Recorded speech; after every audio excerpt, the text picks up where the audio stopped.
My name is Alara Dorn, and the moment I stepped into the ballroom of the West Crest Hotel, I knew I wasn't supposed to be there. It wasn't the missing name tag, or the way the staff hesitated before showing me to table 19 tucked beside the emergency exit. It wasn't the absence of my photo from the looping slideshow on the wall. No baby pictures, no graduation cap, no award ceremonies. It was the silence. That sharp, familiar silence that settles over a room when someone walks in who doesn't belong anymore. No one turned around. Not even my mother, standing just beneath the chandelier in a deep green dress she probably wore to Finn's latest fundraiser. Not even my father laughing into his whiskey with 3 men who once told me I had leadership potential. Not even my younger brother, the star of the evening, now introduced as managing director of Belwick and Cress, class of '03's proudest export. I stood at the edge of the celebration heels, pinching spine-straight hands, calm. If anyone had asked, I could have told them I wasn't here to be seen, but that wouldn't have been true. Not really, because there's a difference between being forgotten and being erased. And tonight of all nights, I needed to know which one they'd chosen. I took my seat at the table without a word. No one looked, but I was watching everyone, and I wasn't leaving until I found out the truth. The tablecloth was wrinkled. One of the water glasses had lipstick on the rim. There wasn't even a centerpiece, just an off-center salt shaker and a folded card with my name printed in plain black ink, Dr. Alara Dorn. No rank, no division, no +1. Like someone had gone out of their way to be precise in their dismissal. I sat down slowly, tucking the clutch under my chair, adjusting my posture to match the quiet authority that uniformed me for 20 years. Though tonight, I wore nothing but silence. Across the room, the screen rotated through polished lives, surgeons in Seattle startup founders, in Austin, an actor someone vaguely remembered from a national soda commercial. The applause came easy, even for the names no one had uttered in 2 decades. A curated celebration of memory. Except some memories had been edited. When my brother's face appeared, Finn Dorn blue suit arms crossed the company logo, gleaming like a badge. My mother clapped first. My father followed, already mid-toast glass raised high. They beamed like they'd built him themselves from gold and good breeding. Not once did they look in my direction. Not once did the MC mention my name. It wasn't a mistake. I'd told myself that at other reunions, at other holidays, when my name was missing from family newsletters, when my promotion went unnoticed in the alumni column. But this silence wasn't forgetfulness. It was intention. I looked down at the table card again. Just my name, no lieutenant general, no operations director, no acknowledgement that I'd ever done anything after high school except disappear. A woman brushed past me, carrying a tray of flutes. She didn't pause. She didn't even glance my way. I took a drink anyway, fingers steady, because if no one was going to acknowledge me, they also weren't going to see me flinch. From the far side of the room, someone caught my eye. Mara Stillwell. We weren't friends exactly, but she used to borrow my lab notes in AP Chem. She hesitated, glanced at the crowd around my brother, then walked toward me with something clenched in her hand. I didn't speak. Neither did she at first. She simply slid her phone across the table. "I thought you should see this," she said quietly. And just like that, I stopped pretending it was all a coincidence. I stared at the phone. The screen glowed with an email header, 16 years old. The sender was my father. The subject line, recognition removal request. I felt my pulse shift before I even opened it. Given Alara's decision to forego a traditional academic path, it read, and her choice to pursue a non-civilian career, we feel her inclusion in the school's upcoming honor roll materials would misrepresent our family's values. Kindly remove her name from all future communications. The wording was careful, polite, polished, like a scalpel. My throat went dry. Non-civilian career, that was how they framed it. Not military intelligence, not counter-surveillance, not 12 years of command rotations and security clearances so high they didn't have names-only codes. Just a non-civilian career unworthy of mention. I looked up. Mara had gone pale, her fingers fidgeting with the napkin. "There's another," she murmured. She swiped to the next message. My mother, this time, sent to a Medal of Honor committee. It said I had requested to be withdrawn from nomination to maintain personal privacy. I blinked hard. I'd never even known I'd been nominated. My hands curled around the base of the champagne glass. I was 23 when I led my first joint op across the Eastern Corridor. 27 when I defused a satellite breach in the Baltic without backup. 34 when I briefed the president in a room with no windows and no cell signals. I never asked for public acknowledgement. But I had never rejected it either. They had. They'd built a story where I didn't exist and handed it out to anyone who asked. I thought back to the day I got my acceptance letter from Fort Renard. I'd been 17, shaking, grinning, holding the envelope like it was a second spine. My father didn't even look up from his desk, just said, "So, boots over books," I'd said, "purpose over performance." He didn't reply. He just walked out. That was the last time they treated me like I had a voice. And tonight, that silence finally had a timestamp, a digital signature of betrayal. They hadn't forgotten me. They had erased me systematically, quietly, and with full intent. Dinner was served. A filet mignon I didn't touch, and a pile of roasted carrots that tasted like nothing. I sipped water instead, each swallow washing down memories that had suddenly grown teeth. The MC stood again, microphone in hand, voice bouncing off the chandeliers, like he thought this was a comedy club instead of a reunion. "Let's give it up for the class of 2003, he bellowed. "Doctors, CEOs, dreamers, doers, and hey, any generals in the room." Laughter scattered around the room like broken glass. My father didn't even wait half a beat. He leaned back in his chair, voice clear enough to carry. "If my daughter's a general," he said, "then I'm Miss America." The table around him erupted. Someone choked on a cocktail olive. Another slapped the table, howling. Even the MC chuckled awkwardly, unsure if he'd stepped into something or lit it on purpose. My mother added smooth as silk. She always had a flair for dramatics, probably still sorting files at some remote base. I didn't move, didn't blink. I just sat at my stained table, hands folded the fork, untouched. Not one person spoke up. Not one classmate who once begged me for tutoring, who rode in my car on cold mornings to debate, meets who told me in senior yearbook margins that I'd change the world. None of them said a word. The laughter went on too long. I watched it all with clinical stillness, the kind I'd been trained to maintain under duress. My breathing was even, my posture unbroken. But inside, something twisted, not into anger, not yet, but something colder, sharper. They didn't know what they were laughing at. Not really. To them, I was still the girl who'd vanished. A cautionary tale, a family disgrace wrapped in pressed slacks, and a name they refused to say aloud. But the thing about stories is once you delete someone, they stop playing by your version of the script. And I was done being edited. I left the ballroom without making a sound. The elevators were slow, too quiet, the mirrored walls reflecting a version of me I barely recognized, still composed, but with eyes that no longer asked for space. When the doors opened to the 20th floor, I walked to the suite registered under an alias only 2 people at the Pentagon knew. The Do Not Disturb sign had been flipped before I ever arrived. Inside, the air was cold, clean. I locked the door, peeled off the shoes that had blistered my heels, and crossed the room to the closet. Behind a false panel in the back wall, beneath layers of linen hangers and decoy luggage, was the case. Biometric lock, my thumbprint retinal scan voice code. 3 beeps, 1 solid click. The lid lifted open like a promise I hadn't spoken in years.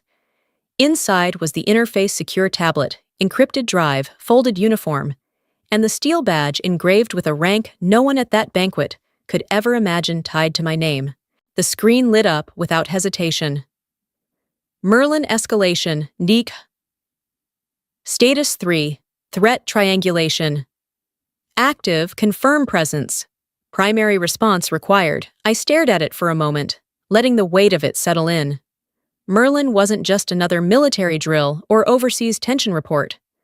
It was the protocol that no one used unless multiple sectors confirmed credible convergence, cyber, naval, biological. My name flashed on the bottom of the screen. Dorn E. Clearance Alpha Black.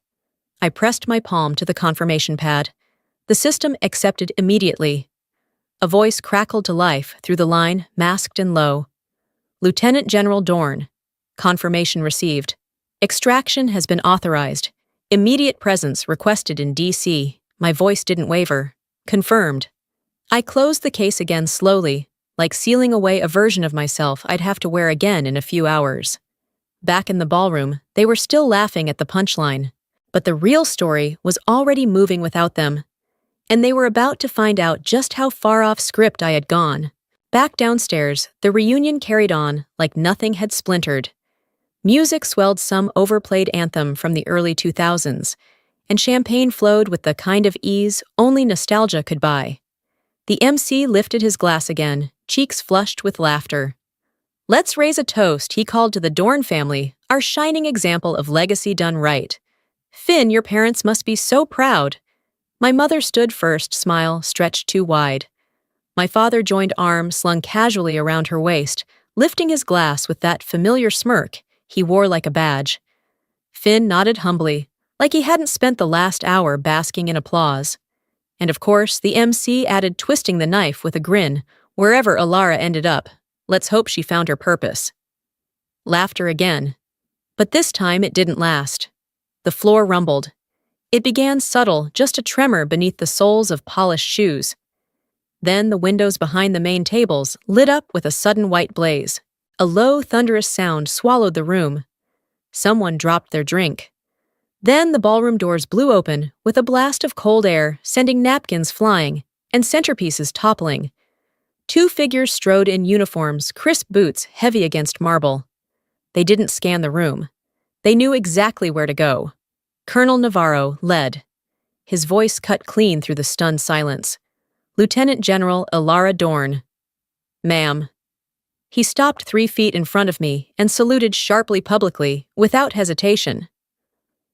"The Pentagon has requested your immediate presence. Merlin protocol has escalated. File transfer secured. Extraction authorized." You could feel the breath exit the room all at once. The MC's mic slipped from his hand and clattered to the floor. My mother's glass tilted in her grip. My father stood still as marble. Finn blinked like the earth had tilted beneath him. Phones were out, recording, whispering, staring. I rose slowly, and for the first time that night, every eye in the room followed me. Not because they wanted to, but because they finally understood I hadn't disappeared. I had outgrown their vision. I turned to face them, my parents frozen just beyond the chandelier's sway. The color had drained from my mother's face, her lips parted but speechless. My father looked at me like he didn't recognize the outline of his own creation. I didn't shout. I didn't need to. "You didn't just forget me," I said, voice steady. "You deleted me." The words landed sharper than any raised tone could have. My mother flinched, barely perceptible, but enough. My father stepped forward half an inch, searching for something rehearsed, an excuse, a redirection. I didn't give him time. "You rewrote the story of this family," I continued, eyes locked on his. "And in your version, I was inconvenient, uncomfortable, better off left out." Gasps rippled around us. A few heads turned. A reporter near the back, still holding up her phone, spoke above the crowd. "We have confirmation," she said. "An email from 2010. Signed by both of you, requesting Alara Dorn be removed from the school's distinguished alumni list due to incompatibility with family values." Silence collapsed like a wave. Chairs shifted. Whispers hissed like static. I stepped closer to them just once. Close enough that only they could hear the final line. "You built a house out of omission," I said. "But you forgot I learned how to burn quietly." Colonel Navarro cleared his throat beside me. "Choppers waiting, General." I nodded. I didn't look back. Not when I passed the MC still gaping beside his fallen mic. Not when Finn reached out like he wanted to say something, but didn't have the language for the gap between us. Not when my mother blinked twice and dropped her glass, shattering it across the floor like it might cut through the shame she'd tried so long to ignore. I walked through the center of their constructed legacy, one measured step at a time, and for the first time in 20 years, I wasn't the one carrying their silence. They were carrying mine. The morning sun broke clean across the flag. Rows of chairs lined the lawn behind the Defense Intelligence Center, filled with pressed uniforms, dignitaries, and a silence that held its own kind of reverence. There were no string quartets, no balloon arches, just the quiet rustle of metals, the crisp shuffle of decorated boots, and the waiting. I stood alone at the front dress blue's immaculate silver stars glinting at my collar. My name, Lieutenant General Alara Dorn, echoed once through the speakers. Not for applause, just for record. The president approached, flanked by a single aide, and read from the citation with unhurried gravity. For sustained excellence in national security operations. For integrity maintained under systems designed to erase. For service without expectation of recognition. We honor you. He stepped forward and placed the Medal of Honor around my neck. It was heavier than I'd imagined, not for the medal, but for what it replaced the years of absence at family tables, the unopened letters, the birthdays missed, while I decoded threat matrices half a world away. The ceremony was brief. It didn't need to be long. It needed to be real. Somewhere in the third row they sat. My parents. Not as honored guests, not mentioned in the program, just two aging silhouettes with perfect posture and nowhere to hide. They didn't smile, they didn't clap, and I didn't look at them long. This moment wasn't for them. It was for every cadet who'd been told they weren't enough. For every soldier whose name was skipped on the list because it didn't match the narrative. And when it ended and the brass band played quietly in the distance, I walked the path behind the stage toward the memorial wall where names were carved without rank or decoration. Just truth. Mine was the newest engraving. E. Dorn. Led with quiet strength. Served without needing to be seen. I stood still until a voice young and shaking broke through behind me. "Ma'am," she whispered, "you're the reason I enlisted." I didn't turn fully, just nodded. That was enough. I used to believe silence was strength, that if I kept my head down, stayed composed, achieved enough, served long enough someone would see me, that my worth would become undeniable if I just kept showing up quietly, competently, without complaint. But silence, when chosen for you, when shaped by others to shrink you, isn't strength. It's erasure. And that kind of silence doesn't protect. It erodes. For years, I convinced myself it didn't matter. That the absence of my name in family Christmas cards, the skipped introductions at weddings, the lack of questions about my life or work, that all of it was just forgetfulness, not design. But design has fingerprints. And the night of the reunion, I saw every one of them. In the emails, in the missing slideshow, in the way my name was never meant to be spoken. They hadn't forgotten me. They'd rewritten me. What shocked me more wasn't that they lied. It was how easily they did it. How naturally. Like I was an inconvenience they'd airbrushed out of the family portrait. And for a long time I let them. Because I thought being the bigger person meant being quiet. Because I thought the uniform was enough.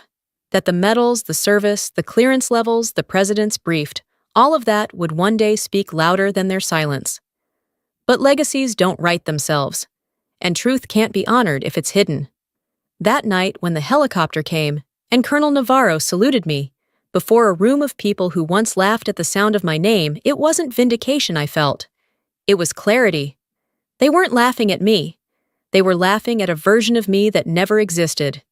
And the moment they saw who I truly was, the rank, the role, the responsibility, they stopped laughing.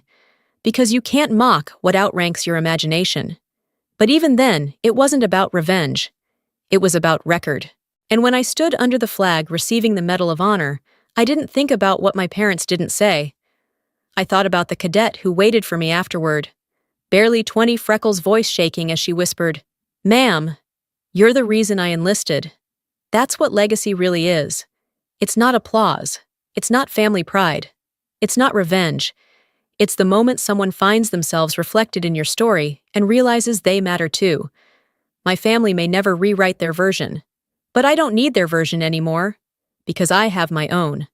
Unedited, unapologetic, unforgettable. If you've ever been excluded, dismissed, rewritten out of your own life, don't wait for the world to invite you in. Write yourself back in, speak your name clearly, and let that be louder than everything they tried to silence.